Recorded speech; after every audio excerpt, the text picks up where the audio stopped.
천미수님, 반갑습니다. 오늘은 우리가 화나십니까? 라는 주제로 강의를 하도록 하겠습니다. 만약에 우리가 인생 살아가면서 이 화만 안 내도 우리 인생이 굉장히 평탄할 것 같아요.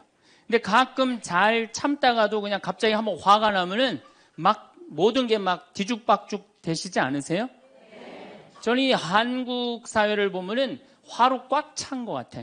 며칠 전에 그 지하철 2호선에서 할머니 한 분이 손자 같은 그 딸을, 손녀 같은 아이를 머리채를 막 힘도 얼마나 좋으신지 그냥 막 하는 모습을 보면서 정말 우리나라에 화가 꽉 차 있구나. 우리 인생을 살아가면서 분노를 억제하지 못하고 돌이킬 수 없는 잘못을 저지를 때가 참 많아요. 홧김에 어떨 때는 부모도 죽여요. 홧김에 남편도 죽이고 홧김에 아내도 죽이고. 그래서 이 화를 잘 다스린다는 게 굉장히 중요한 것 같아요. 그럼 여러분은 언제 화가 나요? 화가 나는 건 언제 화가 나냐면 무시당할 때. 남편이 시댁 식구들 앞에서 아니면 성당 모임에서 우리 마누라는 할 줄 아는 게 아무것도 없다. 얼굴이 잘생겼나, 음식을 잘하나, 성격이 좋으나 마음에 드는 게 하나 없다고 정말로 남편이 구박하면은 정말로 속에서 부글부글 끓죠. 예, 내가 누구한테, 남편뿐만 아니라 다른 사람한테 내가 무시당할 때 우리는 화가 나요. 여기서 분노가 끌어올리죠. 또 남편들은 또 언제 화가 나요? 이 세상에서 아내한테 구박받을처럼 화날 때가 없는 거예요. 당신 월급이 얼마냐? 우리 뭐 먹고 사냐? 누구 남편은 마누라 밍크코트 해줬대더라. 막 이러면은 남편도 막 홧김에 눈이 확 돌아가는 거죠. 여러분들도 남편, 아내 말고 또 누구한테 화날 때, 누구한테 무시당할 때 화가 나느냐면은 자식한테 무시당할 때 화나는 거예요. 더욱이 기가 막힌 거는 5살, 6살짜리한테 무시당하면요, 막 끌어올라요. 여러분들, 5살, 6살짜리가 막 엄마 말 안 듣고 살살 거짓말 시키면 화나요, 안 나요? 뻔히 이놈이 거짓말 하는 거 아는데도 살살 거짓말 시키면 엄마는 막 화가 나요. 그래갖고 엄마가 막 자백하라고 그러죠. 너 이게 거짓말 아니냐고. 그럼 애는 끝까지 감춰요. 그럼 엄마는 그거 감추는 게 화가 나갖고 애를 막 두들겨 패죠. 근데 사실은 여러분들 그 아이들한테 화나는 거는 애가 문제가 있어서 여러분들 마음 안에 화가 꽉 차 있어서 그래요. 아니 그 5살, 6살짜리가 거짓말하면 얼마나 하겠어요. 그리고 자기가 잘못하면은 거짓말하는 건 인간의 본능이에요. 여러분들 국회의원들 청문회 볼 때 보면 거짓말 해야 안 해요? 장관 후보자들 청문회 할 때 보면 거짓말 해야 안 해요? 아니 그렇게 대단한 자리에 올라간 사람도 거짓말하는데 5살, 6살짜리가 거짓말한다고 그게 화가 나갖고 두들겨 패고 그러면 안 되죠. 그리고 뻔히 얘가 거짓말하는 거 알면서도 확인한다고 계속 자백해라, 진실을 말해라. 내가 보니까 거짓말하는 애가 나쁜 게 아니라 그렇게 몰아채는 엄마가 훨씬 나쁜 거예요. 그래갖고 마음 안에 뭐가 있느냐면은 너 한 번만 걸리기만 해봐라. 내가 가만히 두나 봐라. 그래갖고 한 번 걸리면은 한 번만 걸리기만 해봐라라고 95%의 엄마가 별론데요, 자식들한테. 그리고 걸리면은 두들겨 패는 엄마가 한 50%가 두들겨 팬대요. 어렸을 때 자식들한테. 이게 문제죠. 예. 또 누구 때문에 화가 나요, 여러분들? 죽지도 않는 시어머니 때문에 열받잖아요. 그냥 막 100살이 됐는데도 그냥 안 죽고 그냥 건강하고 배고프다고 그러고 밥 내놓으라고 그러고. 또 우리 또 할머니들은 누구 때문에 화나요? 내 마음 몰라주는 며느리 때문에. 그러니까 사실은 화는 어디서 가장 많이 나느냐면 가정 안에서 가장 많이 나는 것 같아요. 다른 데보다는 가정 안에서 자식 때문에, 남편 때문에, 부모 때문에, 아니면 며느리 때문에 화가 나는 거죠. 화는 날 때 보면 작은 일로 시작해서 크게 터집니다. 되게 아무것도 아닌 일로 화를 내기 시작해서 나중에 크게 터져. 그 화나는 걸 보면은 다이너마이트 이렇게 타들어가는 거 보시죠? 도화선 싹 타들어가다가 마지막에 터질 때는 어때요?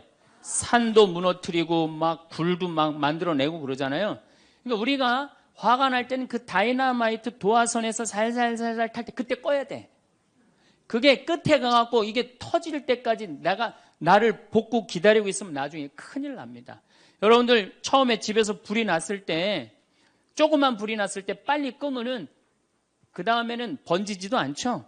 근데 끄지 않고 그냥 막 계속 놔두면은 나중에 불이 커지면 그땐 끄고 싶어도 꺼요, 못 꺼요? 못 끄는 거예요. 그러니까 화라는 거는 잘 빨리 다스리는 훈련이 필요한 거예요. 내가 김치찌개 저녁에 요즘 배춧값이 너무 뛰었다고 그래서 딴 데 이 배춧값 신경 쓰느냐고 김치찌개를 좀 짜게 끓였어.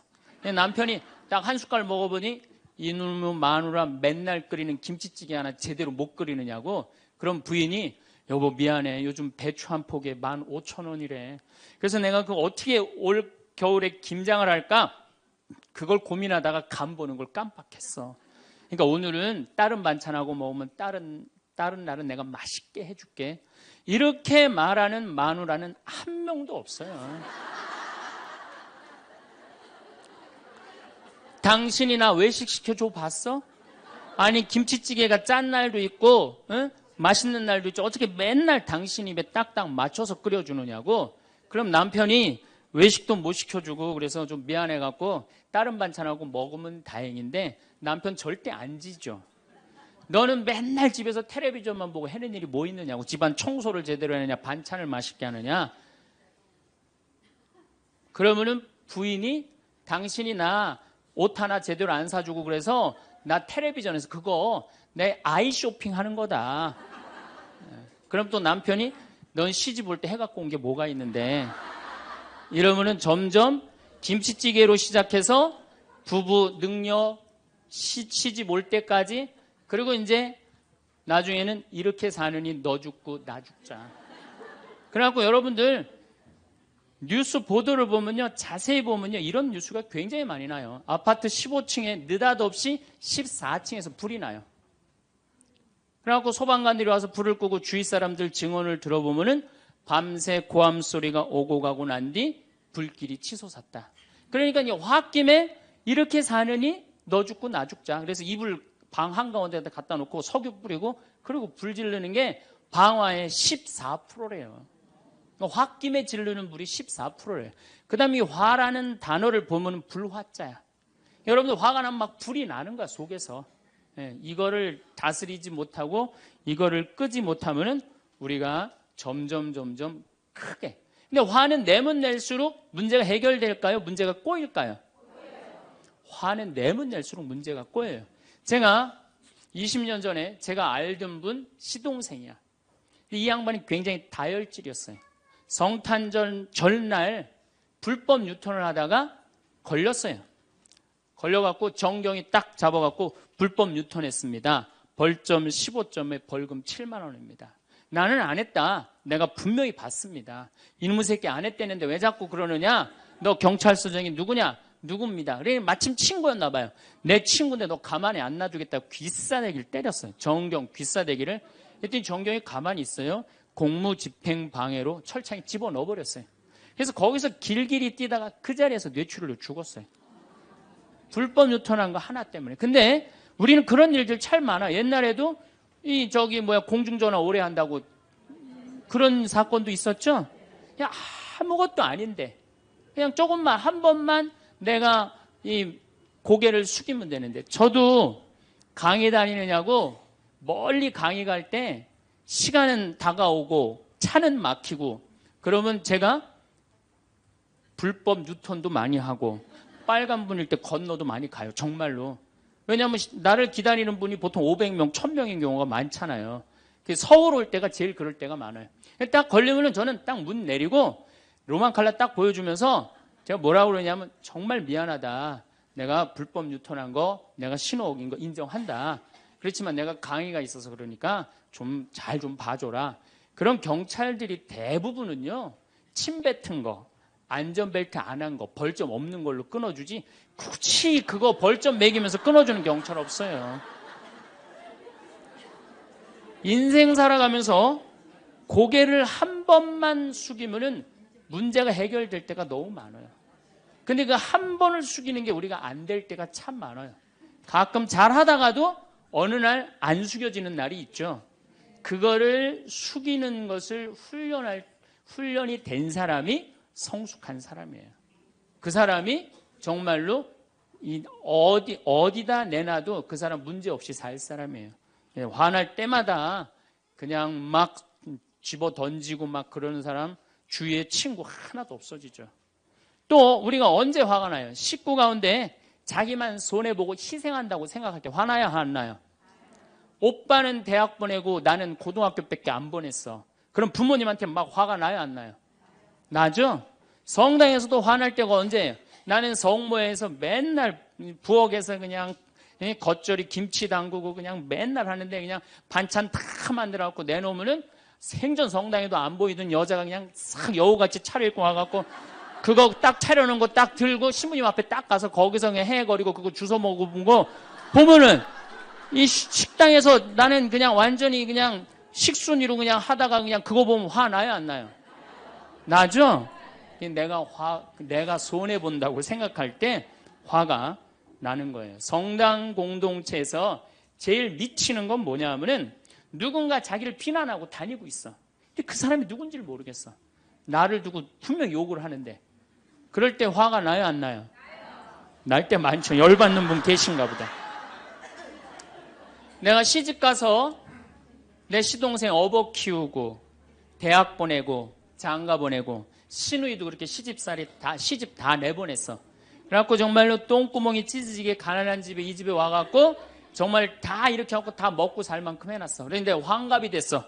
그래갖고 야 내가 시집 와갖고 그렇게 잘해줬는데 내 환갑 때 다이아 반지를 해갖고 올 것이냐 유럽 여행 티켓을 갖고 오실 것이냐 기다리고 있는데 시동생 시누이들이 딱 환갑 때 왔는데 10만 원 봉투에 딱 넣어갖고 왔어. 그거 보면 열 받아요? 열 안 받아요? 열 무지하게 받죠. 그래갖고 내가 너희들하고 인간관계를 갖나 봐라. 그리고 인간관계 끊고 사는 사람들도 많아요. 해준 게 돌아오지 않을 때. 그렇죠? 내가 잘해줬는데 돌아오지 않을 때. 근데 우린 살아가면서 여러분들 여러분 이제까지 은혜 받은 만큼 다른 사람한테 은혜 갚으셨어요? 저는 신부 되기까지 많은 신부님들, 많은 수녀님들, 많은 교우들이 저를 도와줬어요. 근데 신부 돼갖고 일일이 그분들한테 쫓아다니면서 다 감사했는가? 생각해보니까 다 하지 못했더라고요. 나도 다 감사하지 못했는데 내가 그 감사를 받지 못한다고 화낼 필요는 없지 않는가 그런 생각이 들어요. 제가 신학교 다닐 때 우리 학장 신부님이 돌아가신 배문환 신부님이 영성훈화 할 때 아주 이해하지 못하는 훈화를 꼭 하셨어요. 여러분들은 본당 신부가 돼갖고 교우의 40%만 지지를 받아도 여러분들은 성공하는 신부입니다. 근데 전 신학생 때 이해가 안 갔어요. 신학생 때 왜 이해가 안 갔느냐면은 내가 신학생 때 인기가 얼마나 좋았느냐면은 막 방학 때 가면은 주일학교 애들이 막 매달려갖고 길을 못 갔어요. 지금이야 뭐 이상한 세상이 돼갖고 그러지 못하지만은 25년 전만 해도 애들이 신학생들을 얼마나 매달리고 좋아했어요. 초등학교 애들이. 중고등학교 애들은 내가 방학 끝나고 신학교 돌아가면은 애인 군대 보내는 것처럼 그렇게 섭섭하고 편지 보낸다고 그러고 학사님 보고 싶다고 그러고 본당에서 아줌마들은 나보면 죽어 좋아서. 그런데 신부가 돼갖고 교우의 40%가 나를 지지해주지 않는다? 신학생 때도 인기가 이 정도라면 본당 신부 돼갖고 인기가 더 높을 거 아니에요. 그래서 신학교 그 영성훈화를 이해를 못했어요. 근데 막상 제가 신부가 되고 보니 교우의 40% 지지받는 거는요 하늘의 별 따기보다도 어렵더라고요. 왜냐하면은 우리나라 지금 통계적으로 미사 참여율이 25% 나와요. 그러니까 정말로 그 신부님이 지지받는 신부님이다. 제대로 40% 지지받는 신부님이다. 그러면은 교우의 40%는 미사 참여율 나와야 될 거 아니에요. 그러니까 교우가 1000명이라면 400명은 나와야 될 거 아니에요. 2000명이라면 800명이라면 나와야 되는데 2000명 중에 800명 나오는 본당은 없어요. 2000명이라면 한 500명 정도, 600명 정도 나와요. 많이 나와요. 우리나라 평균적으로. 그러니까 40% 지지받는다는 게 어려워. 예수님은 나 환자 10명 고쳐줬는데 몇 명 돌아왔죠? 한 명 돌아왔어요. 그러니까 여러분들이 여러분들 주위에 있는 사람들 10명한테 잘해줬어. 10명한테 잘해줬는데 9명이 돌아오지 않는다고 해서 섭섭할 필요가 없다는 얘기죠. 그러니까 한 명이라도 돌아오면은 다행인 거예요. 그러니까 모든 사람들한테 인정받는 일이 쉬운 일이 아니다. 많은 사람들 화나는 경우가 어떤 경우가 여러분들 화가 많으냐면 자기가 완전한 사람이라고 생각할 때, 자기 판단이 옳다고 생각할 때, 그걸 옳다고 믿을 때 화가 나요. 많은 분들이 어떤 경우가 있느냐면은 내가 관상 좀 볼 줄 아는데 그 사람 틀렸어. 아니면 내가 관상 좀 볼 줄 아는데 그 사람 진짜 괜찮은 사람이야. 이 중에 관상 못 보는 사람 어디 있어? 50년, 60년 살으면은 딱 보면 다 알지. 그렇죠? 그런데 그게 맞는 경우도 있고 틀리는 경우도 참 많아요. 근데 우리는 어떤 착각을 갖고 있냐면 내가 적어도 판단하는 건 맞다고 생각해요. 다 여기 저를 포함해서 여러분들 모두가 그런 생각을 해요. 근데 그게 허물어졌을 때 화가 나는 거예요. 그게 허물어졌을 때. 제가 지난달에 뉴욕에 강의를 갔었어요. 퀸즈 성당이라는 데서 강의를 했는데 교우들이 진짜 많이 나왔어요. 정말로 꽉 찼어요. 강의를 하는데 정말로 반응이 아주 좋더라고요. 이 강의가 끝나고 이제 본당 신부님하고 사제관을 올라가는데 따라오는데 이게 한국 사람이 안 따라오고 미국 여자가 따라오는 거예요. 미국 여자가 따라와갖고 그러는 거예요. 신부님, 자기가 신부님 강의를 한국말을 잘 못 알아들어서 잘 알아듣지는 못하지만은 너무 감동을 받았다고. 신부님은 정말로 하느님의 사람이라고. 나는 듣다 내 강의를 정말로 감동받다 못한 미국 여자까지 내 강의를 감동을 받는구나.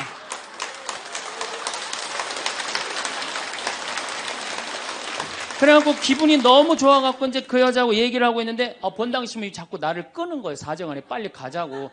나 지금 미국 여자하고 얘기하는데 지금 본당 신부님이 내 팔을 자꾸 끄는 거예요. 그래갖고 아니 신부님 나 좀 빨리 가자고. 나를 본당 신부님이 가자고 그랬는데 어떻게 가자고 그랬더니 본당 신부님이 조금 지나가더니 신부님이 그러는 거예요. 신부님 저 여자 이거라고 이거.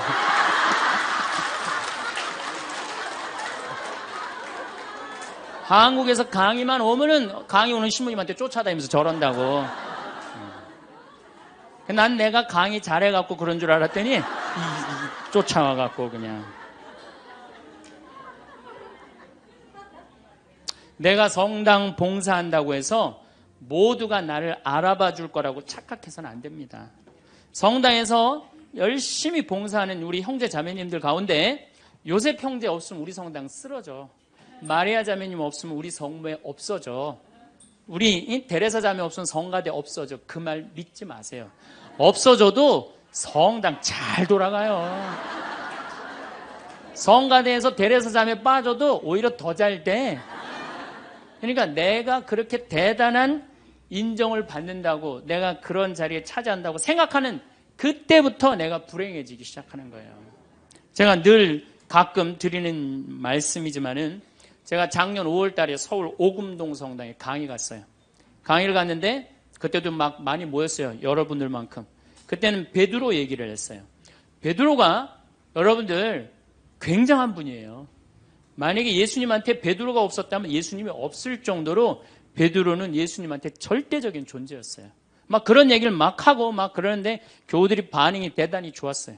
그래갖고 이제 1강의가 끝나고 쉬는 시간이 됐는데 22년생 할머니야. 머리가 하얀 할머니가 자기가 돌아가신 추기경 형님하고 동갑이라는 거예요. 근데 추기경 형님 항상 자기하고 친한데 동창이라고 그랬다는 거예요. 추기경 형님, 김수환 추기경 형님이. 근데 자기는 그때 할머니가 88살 정도 됐던 걸로 기억이 나요. 88년 동안 살면서 이렇게 훌륭한 신부님 강의 처음 들었다는 거예요. 이야, 내가 정말로 인기가 많은가 보다. 그래갖고 할머니가 신부님 손을 한 번만 잡으면 죽어도 여한이 없다는 거예요. 이제 이 나이에. 그래서 할머니 감사합니다. 그리고 할머니 손을 잡았는데 이 할머니 하시는 말씀이 난 오늘 우리 차동엽 신부님 손을 잡아서 죽어도 여한이 없다는 거예요. 차동엽 신부님 손을 잡아서.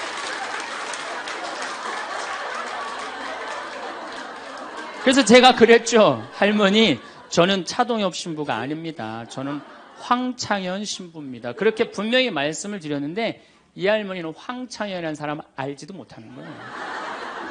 그래갖고 또 뭐 상담하고 싶다는 분들이 있어서 상담을 쭉 하고 있는데 저쪽에 있는 할머니가 안 가고 기다리고 계시더라고요. 사람들이 다 떠나는데 할머니가 또 오셨어요. 이 유명한 신부님 손 한번, 우리 차동엽 신부님 손 한번 더 잡아보자고.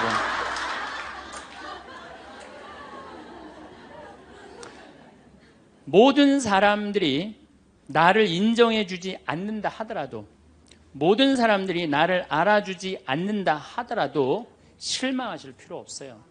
그리고 우리가 인생 살아가면서 모든 사람이 나를 인정해주는 일은 없어요. 그러니까 여러분들 가운데 모든 사람이 나를 좋아해. 이분은 사실은 나중에 불행의 씨를 갖고 있는 분이에요. 화의 씨를 갖고 있는 분이에요. 10명 중에 몇 명만 나를 좋아해도 성공해? 4명만 좋아해도 성공한 거예요. 아니, 10명 중에 1명만 나를 믿어줘도 여러분들은 실패한 인생이 아니에요. 9명은 나를 인정하지 않을 수도 있어요. 근데 가끔 나는 우리나라 연예인들을 보면 안타까워요. 연예인들 막 인기가 좋잖아요. 인기가 좋은데 막 따라다니잖아요. 막 따라다니는데 그 연예인들 따라다니는 사람들을 보면은 많이 따라다녀 500명, 1000명이야. 그러면은 국민의 5천만 명의 국민 중에 1000명 따라다니는데 그 1000명 속에서 자기가 인기가 완전히 있는 줄 아는 거예요. 완전히 그 1000명 속에서 파묻혀갖고 4999만 9천명은 그 사람이 누군지도 모를 수 있어요. 그렇지 않아요? 여러분들 요즘 연예인들 막 때로 나와갖고 뛰어다니고 막 춤추는 거 보면 구분돼요, 안 돼요? 난 아무리 알아보려고 그래도 나도 이제 늙어가기 시작하니까 이게 누가 누군지 모르겠더라고요. 나하고 그 사람들하고 아무 상관없어. 그러나 연예인들은 그런 생각을 안 해요. 자기가 모든 사람들한테 인기가 있다고 착각을 해요. 그런데 갑자기 댓글에 그게 노래냐, 그게 춤이냐, 그게 연기냐, 이런 악성 댓글이 올라오면 그때부터 미치는 거예요. 그래갖고 그 악성 댓글을 올려봤자 내가 보기에는 정신 나간 사람이 올리거나 아니면은 자기 마음에 안 드는 사람 올리는데 많이 올려야 50명, 100명도 안 올릴 거예요. 자기를 좋아하는 연예인들은, 저 일반 대중들은 보통 한 5,000명, 10,000명 되면은 그런 악성 댓글을 올리는 사람은 10명, 20명도 안 될 거예요. 근데 그거에 스트레스를 받아갖고 목매갖고 자살하는 연예인들이 참 많아요. 그럴 필요 없다는 거예요. 최진실 씨가 세상 떠난 지 벌써 이제 2년 됩니다. 참 안타까운 연예인이에요. 나는 최진실 씨하고 나이하고 비슷한 연배. 우리 어렸을 때 인기 최고였어요. 정말로. 정말 앞으로도 더 연애 활동을 했으면 우리한테 큰 기쁨을 줬을 거야. 근데 최진실 씨를 좋아하는 사람은 국민이 나를 포함해서 한 3천만 명은 될 거예요. 근데 최진실 씨가 세상 떠날 때 악성 댓글을 한 사람 4사람밖에 안 돼요. 너무너무 안타깝죠. 그러니까 우리가 살아가면서 여러분들도 여러분들한테 막 나쁜 소리를 하는 사람은 한둘이야. 근데 그 한둘도 내가 보기엔 제정신 가진 사람은 아니다. 그러니까 모든 사람들한테 내가 인정받지 못한다고 그래서 화낼 필요는 없다. 제가 17년 전, 벌써 18년 전이네요. 철산성당이라는 경기도 광명 보좌 신부를 했어요. 보좌 신부를 했는데 거긴 교우가 14,000명이야. 14,000명. 예비자 교리반을 딱 맡았는데 100명이 딱 있는 거예요. 새로 신부는 됐지. 그냥 교리 교환을 신학교 때 얼마나 공부를 열심히 하고 준비를 열심히 했어요. 100명이 있으니까 기분이 너무 좋더라고요. 그래서 그냥 교리를 그냥 얼마나 열심히 했는지 몰라요. 근데 한 달이 지났는데 늘어나도 전찬을 판국에 아니 이게 줄어들기 시작하는 거예요. 90명으로 줄어드는 거예요. 2달이 지났는데 80명으로 줄어드는 거예요. 3달이 지났는데 진짜 딱 반토막이 나더라고. 50명으로.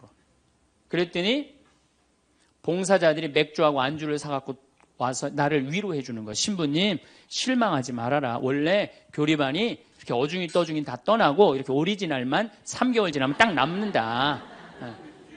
그리고 실망하지 말으셔야 되는 이유가 수녀님 반은 더 떨어졌다. 그러니까 실망하지 말아라. 그때 제가 뭐라고 그랬냐면 여러분들은 요한복음 6장도 읽어보지 않았느냐. 요한복음 6장에 무슨 얘기가 나오는 예수님이 5,000명 먹인 기적 얘기가 나와요. 근데 요한복음 4장에 보면 예수님이 죽어가는 고간의 아들을 살려요. 그냥 예수님 활동하자마자 첫 기적은 요한복음에서 첫 기적은 가나의 술 많게 하는 기적이고, 두 번째 기적이 뭐냐면은 죽어가는 고간의 아들을 살리는 거예요. 그건 죽어가는 고간의 아들을 여러분들 본당 신부가 새로 발령받아 와서 내 아들이 암으로 막 죽어가. 내 신부님이 가정방문 와갖고 내가 안수기도 한번 해볼게. 그래갖고 안수기도를 해줬는데 암으로 막 죽어가려고 그러는 아들이 살아났어. 그럼 그 신부님 인기가 본당에서 어떨 것 같아요? 성당 안 나오던 교우들도 그 신부님 구경하러 다 나올 거, 미사 참여에. 예수님 엄청나게 따라다녔어요. 그런데 요한복음 5장에 보면 예수님이 38년 동안 벳자다 연못에서 누워있던 사람을 지나가다가 측은한 마음이 들어서 일으켜 세워요. 근데 신부님, 우리 시어머니는 중풍으로 38년 동안 누워있었다고. 그럼 내가 또 한번 안수기도 해볼게. 가서 안수기도 했는데 시어머니가 38년 만에 일어났어. 그럼 본당 신부님 인기는 하늘을 찌르는 게 아니라 하늘을 뚫고 올라갈 거예요. 그 정도로 예수님 인기가 그렇게 좋았어요. 그래갖고 이 사람들이 예루살렘에서 예수님이 그런 기적을 하셨는데 예수님을 갈릴레아 호수까지 몇 명이 따라가느냐 하면 5천 명이 따라갑니다. 자기네들 스스로 제자라고 그러면서 5천 명이 따라가요. 5천 명이 따라가는데 보니까 3일 동안 이 사람이 밥을 못 먹어. 그러니까 예수님이 빵 5개, 물고기 2마리로 5천 명을 먹여요. 그러니까 당시 유대인들이 뭐라고 그러냐면 우리가 드디어 기다리던 왕이 왔다. 왕으로 억지로라도 모시자. 그래요. 그러니까 예수님이 딱 사라졌다가 저녁에 딱 나타나는데 갈릴레아 호수에 나타나는데 성서에 25에서 30 스타디온 정도 배가 떨어져 있었다고 그랬어요. 그럼 완 스타디온은 얼마냐? 한 200m 정도를 완 스타디온, 한 스타디온이라고. 여러분들 스타디온이 어디서 온 말이에요? 스타디움 한 바퀴를 돌고 있습니다. 그러잖아요. 그 스타디움이 성서에서 나오는 스타디온에서 나온 얘기예요.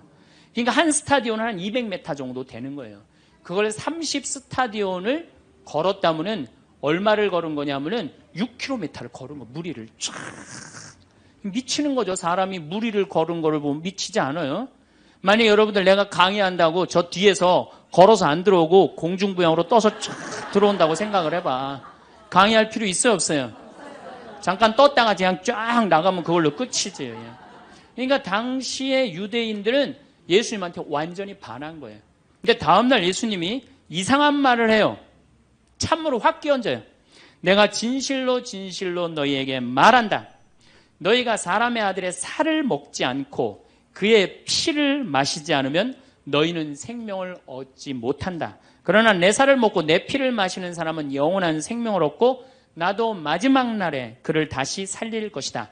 내 살은 참된 양식이고 내 피는 참된 음료다. 군중들이 눈이 동그래요. 여러분들은 살 먹고 피 먹는 얘기 하도 많이 들어서 안 이상하죠? 그런데 다른 종교인들이 우린 예수님 살 먹어, 예수님 피 마셔. 그러면은 어떻게 생각할 것 같아요? 식인종 아니면 드라큘라 둘 중에 하나예요.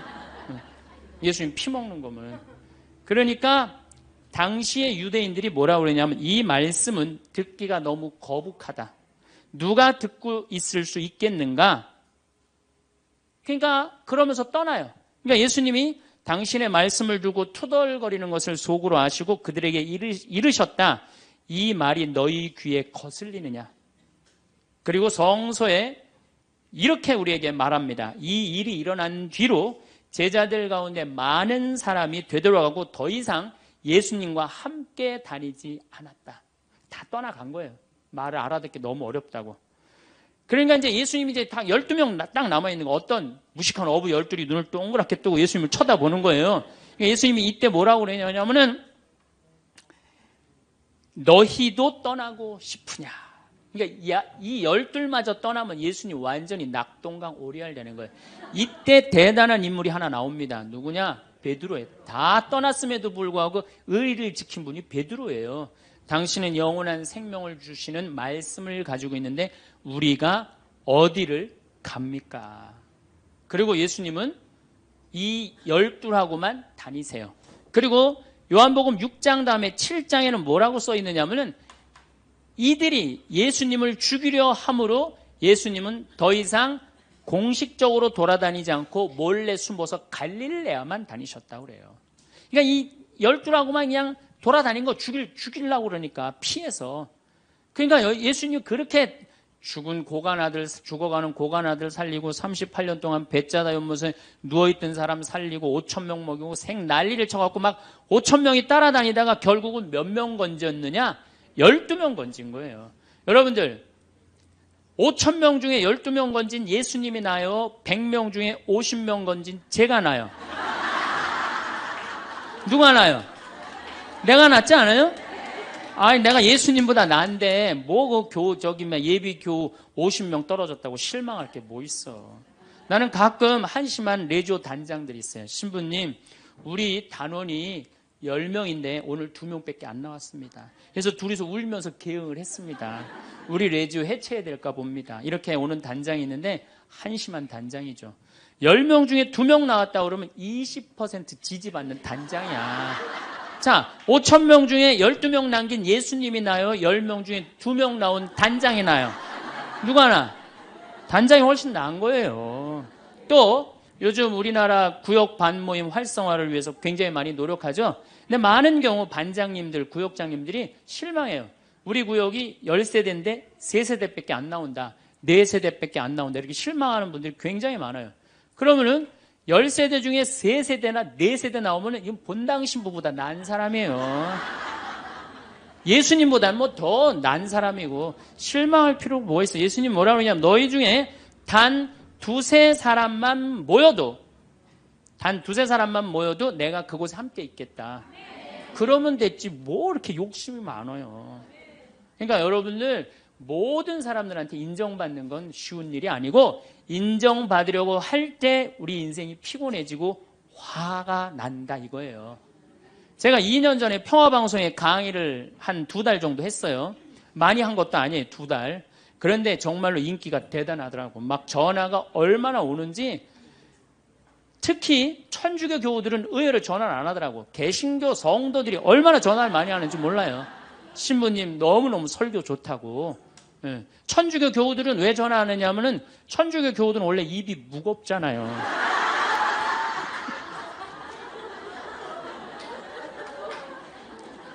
급기야는 목사님이 전화를 하셨어요.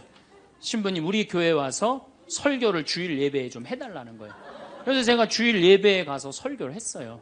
그때 이번에는 천안에서 스님이 전화를 하셨어요. 우리 절에 와서 설법을 해달라고.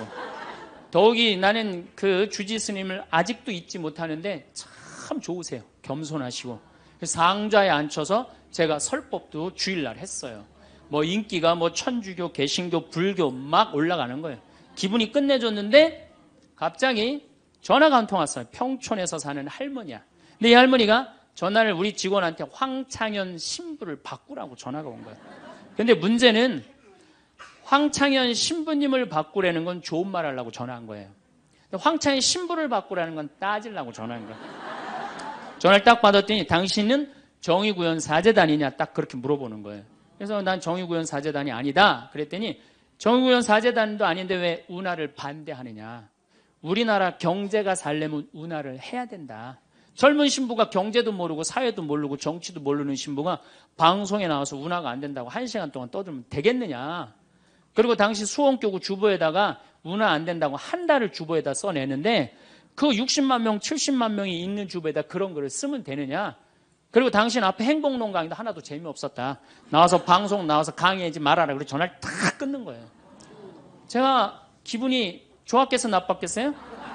기분은 나빴지만 그 할머니 때문에 화를 주체하지 못해서 내가 목을 매갖고 자살을 해야 되겠다. 이 생각은 안 했어요.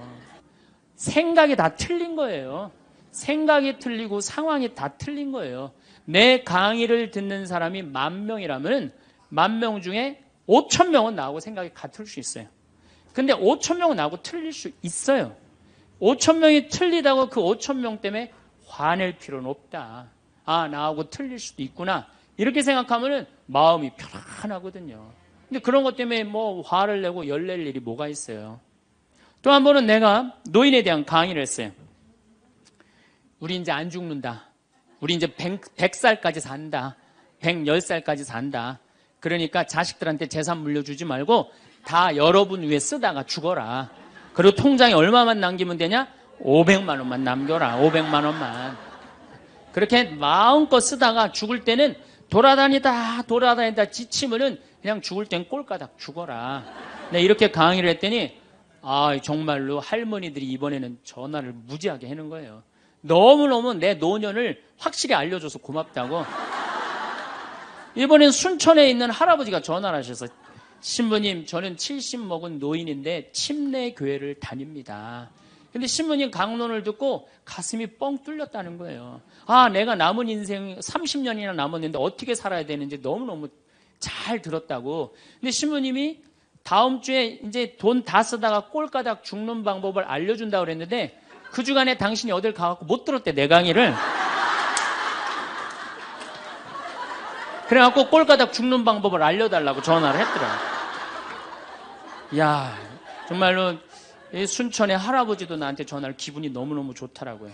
근데 하느님은 참 짓궂게도 그 전화 끊자마자 이번에는 저 부산에서 전화가 왔어요. 황창현 신부를 바꾸라고. 전화를 딱 받았더니 당신이 황창현 신부냐고. 내가 황창현 신부라.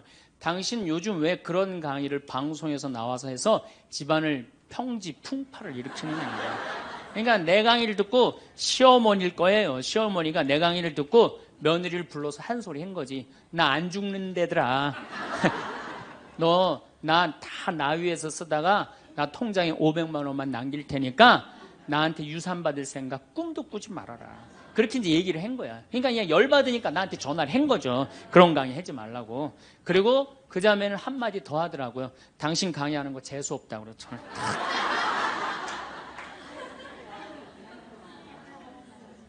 내가 그 전화를 받고 기분이 좋았겠어요? 나빴겠어요? 기분은 나빴지만 내가 화가 나고 내 감정을 주체할 정도는 아니었어요. 왜? 상황이 틀리니까. 얼마든지 내가 공격받을 수 있는 얘기를 한 거니까. 그런 다른 의견이 있을 수 있는 거예요. 그걸 일일이 다 대응하려고 그러면요, 나중에 내가 어떻게 될 것 같아요? 미쳐요. 미쳐요. 여러분들, 요즘 나는 가끔 텔레비전 보면서 총리들도, 대통령도 막 신발 막 던지고 막 결함 막 던지고 그러잖아요. 대통령한테도. 우리가 남이 나한테 평가하는 게 전부는 아닙니다. 자기 소신, 자기 확신, 자기 멋이 있으면은요, 누가 뭐라 그래도 별로 거기에 흔들리지 않아요. 근데 그냥 남들 말에 막 귀 기울이고 그냥 거기에 신경 쓰는 사람은 조금만 뭐가 있어도 화를 내고 자기를 주체하지 못하는 거예요. 루카복음 9장 51절을 보면 예수님이 사마리아를 통해 예루살렘으로 올라가려고 할 때 사마리아 사람들이 예루살렘에 간다는 이유로 예수님을 거부해요. 들어가지 못하게, 동네를. 그 동네로 지나가면 지름길로 갈 수 있는데, 그러니까 야고보하고 요한이 열받아갖고 뭐라 그러냐면 하늘에서 불을 내려다가 살러버릴까요? 얼마나 열받았으면은 하늘에서 불을 내려다가 살러버릴까요? 그래요. 근데 예수님은 이 둘을 꾸짖고 돌아가세요. 예수님도 돌아가는데 우리가 화가 난다고 그냥 열 지르는 사람마다 전부 다 정면 돌파할 필요는 뭐가 있어요? 그렇지 않겠어요? 우리도 예수님처럼 돌아갈 상황이 되면 돌아갈 줄 알아야 됩니다. 세상 사람들이 다 나를 몰라준다 해도 화낼 일도 아니에요. 공자님은 뭐라고 그러셨느냐? 진정한 성인은 자기를 몰라줘도 분노하지 않고 유유자적할 줄 아는 사람이 진정한 성인이라고 그랬어요. 내가 누군데 나를 몰라봐. 왕년에 내가 이 거리를 주름 잡던 사람인데 이 성당 지을 때 내가 어떻게 했는데 나에게 이럴 수가 있어. 내가 시집와서 똥구녕이 찢어지게 가난한 이 집 이렇게 일으켜놨는데 나를 무시할 수 있어? 이렇게 자꾸 자기 도취에 사로잡히면은요, 나중에 다른 사람하고 부닥치게 되고 잘난 척하게 되는 그런 꼴이 된다. 그런 꼴이에요. 여러분들, 반대로 모두를 사랑할 수 있어요? 내가 모든 사람들한테 사랑받을 수도 없지만은 반대로 사랑할 수 있느냐? 다 사랑할 수 있어요? 쉽지 않죠? 내가 본당 신부 해보니까 다 사랑하는 사람이 있긴 있더라고요. 누가 다 사랑하느냐면 머리에 꽃 꽂은 여자가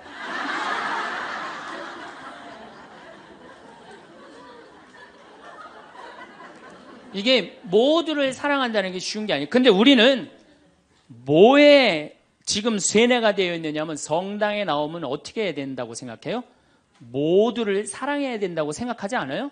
나를 괴롭히는 사람, 나를 미워하는 사람, 나한테 힘들게 하는 사람 다 사랑해야 된다고 생각해요? 그렇게 생각하잖아요. 그리고 은연중에 그런 교육을 받았어요. 은연중에. 근데 성서에 모두를 사랑하라는 구절은 없어요. 서로 사랑하라고 그랬지 모두를 사랑하라고 하는 구절은 없어요.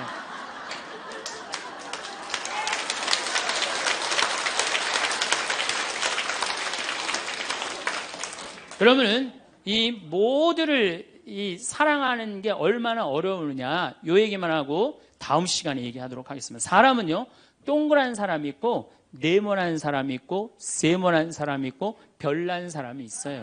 그렇죠? 근데 꼭 사람 중에 삐죽한 사람이 있어요. 삐죽한 사람. 말 한마디라도 꼭 아프게 하는 사람이 있어요. 그래갖고 내가 그냥 마음 먹고 파마를 싹 했단 말이야. 마음 먹고. 그래갖고 이 동그란 사람이 파마를 딱 했는데 삐죽한 놈이 딱 와서 한마디 합니다. 파마를 왜 그렇게 했어? 얼굴이 떡판 같아 보이잖아. 그럼 이 동그란 사람 피가 뚝뚝 떨어져요? 안 떨어져요? 뚝뚝 떨어지는데 동그란 사람 특징은 뭐냐? 남한테 싫은 소리 하면 안 되는 줄 알고 있는 거예요. 그러니까 동그란 사람이 그렇게 내 가슴에 피가 떨어지면 한마디 해줘야 될 거 아니에요.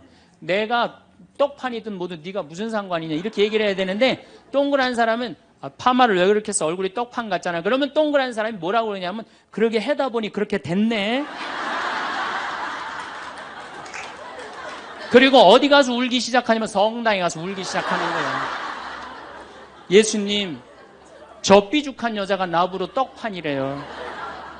근데 예수님 당신이 정말로 십자가에서 참고 인내하고 용서하고 사랑했으니까 나도 참고 용서하고 인내하고 사랑할게요. 그래갖고 그냥 겨우 어떻게 주체할 수 없는 걸 다스려갖고 고해성사를 봤어. 고해성사를 봐갖고 용서를 했어. 자기하고 예수님하고 신부님하고는 화해를 했는데 그 삐죽한 사람하고는 화해했어 안 했어요? 삐죽한 사람은 찔렀는지도 모르고 몰라요. 그 사람 피가 흐르는지도 몰라요. 그런데 더 동그란 사람이 미치는 건 뭐냐면 그렇게 찔러놓고 딴 데 가고 막 헤거리고 또 수다 떨면은 동그란 사람이 속으로 무슨 생각이 들어요? 넌 웃음이 나오니? 난 지금 피가 뚝뚝 흐르는데. 가을이 돼갖고 그냥 또 그냥 마음 먹고 성당을 나왔는데 삐죽한 놈이 동그란 사람한테 한마디 또 합니다. 아니 요즘 남편이 돈 못 벌어? 옷을 왜 이렇게 후줄구리하게 입고 다녀? 그러면 또 피가 뚝뚝 떨어지는 거야. 이 동그란 사람 여러분들 삐죽한 사람 만나야 돼? 만나지 말아야 돼? 만나면 안 돼요. 이 삐죽한 놈 누구 소개시켜줘야 되냐면 별난 놈 소개시켜줘야 돼. 별난 놈. 찔러도 안 나오는 별난 놈. 예? 이런 놈 소개시켜줘야지 어떻게 모두를 사랑할 수 있어요. 그거는 불가능한 얘기예요. 모두를 사랑한다는 거. 그러니까 여러분들 오늘 이후로 나는 모든 사람을 사랑할 것이다. 그러면 나중에 누가 망가지냐면 내가 망가져요. 예, 모두를 사랑하면서 자기가 완전히 망가지는 거예요. 모두를 사랑하면서 기쁨은 다행인데 모두를 사랑하면서 그걸 끌어안느냐고 속에서 부글부글 끓어. 그냥 화가 꽉 차 있는 거죠. 그러면은 다음 시간에 정말 모두를 사랑하는 일이 얼마나 어려운 일인지 이야기 나누도록 하겠습니다. 감사합니다.